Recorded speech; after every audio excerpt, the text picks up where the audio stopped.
ची वाहतूक खोळंबलेली आहे। मुंबईमध्ये पावसानं तुफान बॅटिंग केली आहे। जोगेश्वरी विक्रोळी लिंक रोडवर ट्रॅफिक जाम झालेला आहे। पावसाचा वाहतूक व्यवस्थेला मोठा फटका बसलाय। वाहतूक कोंडीमुळे नागरिकांचे देखील प्रचंड हाल होत आहेत।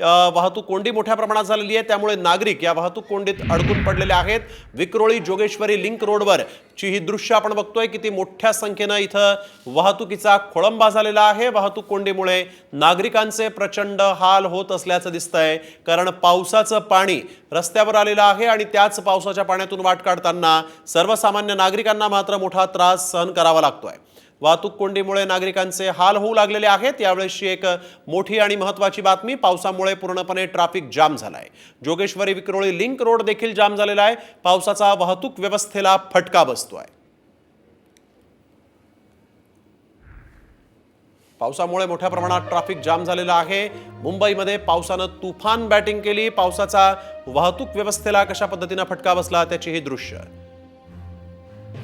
रस्ते मार्गावर देखील मोठ्या प्रमाणात ट्रॅफिक आहे, तर आपण बघतोय लोकल सेवा देखील या ठिकाणी प्रभावित झालेली आहे। या पावसानं लोकल सेवेवर परिणाम झालेला आहे। लोकलची वाहतूक खोळंबलेली आहे, तर दुसरीकडे रस्त्यावरून जे लोक आपल्या घरी जाण्यासाठी निघालेले आहेत त्यांना या ट्रॅफिक जामचा सामना करावा लागतोय। वाहतूक कोंडीमध्ये मोठ्या प्रमाणात मुंबईकर जो आहे तो अडकल्याचं दिसतंय। त्यामुळे मुंबईमध्ये परतीच्या पावसानं मुंबईकरांची दमछाक केलेली आहे। प्रशासनाच्या संपूर्ण व्यवस्थेचे ताशेरे हे व्यवस्थेचे 3-13 उडवलेले आहेत असं म्हटलं तर चुकीचं ठरणार नाहीये। मोठ्या प्रमाणात मुंबईमध्ये पावसानं हाहाकार माजवलेला आहे आणि त्यामुळे वाहतूक कोंडी झालेली आहे।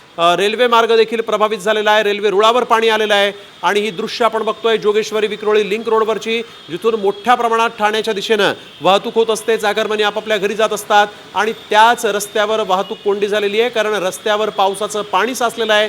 अनेक रस्त्यांवर या रस्त्यावर खड्ड्यांचं प्रमाण देखील मोठ्या प्रमाणात आहे, त्यामुळे या खड्ड्यांमध्ये देखील पावसाचं पाणी साचल्यामुळे वाहतूक पूर्णपणे मंदावलेली आहे। वर पावसाचा जोर काही केल्या कमी होत नाहीये, त्यामुळे पाऊस सुरू आहे आणि दुसरीकडे आपण बघतोय रस्ते वाहतूक जी आहे ती पूर्णपणे आता प्रभावित झालेली आहे, विस्कळीत झालेली आहे। सोबतच रेल्वेची वाहतूक जी आहे ती देखील विस्कळीत झाली आहे। त्यामुळे चाकरमानी मुंबईकर जो आहे तो मात्र आता मुंबईतल्या अनेक भागांमध्ये अडकल्याचं दृश्य पाहायला मिळत आहे। पावसाचा जोर काही केल्या कमी होत नाहीये। अनेक ठिकाणी अनेक रेल्वे स्थानकांवर या ट्रॅफिकमध्ये मुंबईतला चाकरमानी अडकून पडलेला आहे। यावेळेसची एक सगळ्यात मोठी आणि महत्त्वाची बातमी, मुंबईमध्ये पावसानं तुफान बॅटिंग केलेली आहे। ट्रॅफिक जाम झालेला आहे।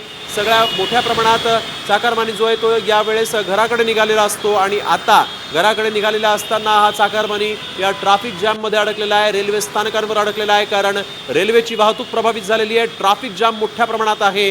ही दृश्य आहेत मुंबईतल्या संपूर्ण व्यवस्थेची, कशी लखतर मुंबईतल्या व्यवस्थेची आता वेशीवर टांगली गेली त्याची ही दृश्य आपण बघतोय। पावसानं सगळा पोलखोल केलाय प्रशासनाच्या व्यवस्थेचा। कशा पद्धतीनं खरं तर या शेवटचा पाऊस खरं तर आहे, निरोपाचा हा पाऊस आहे आणि याच पावसानं पुरती पोलखोल करून टाकलेली आहे।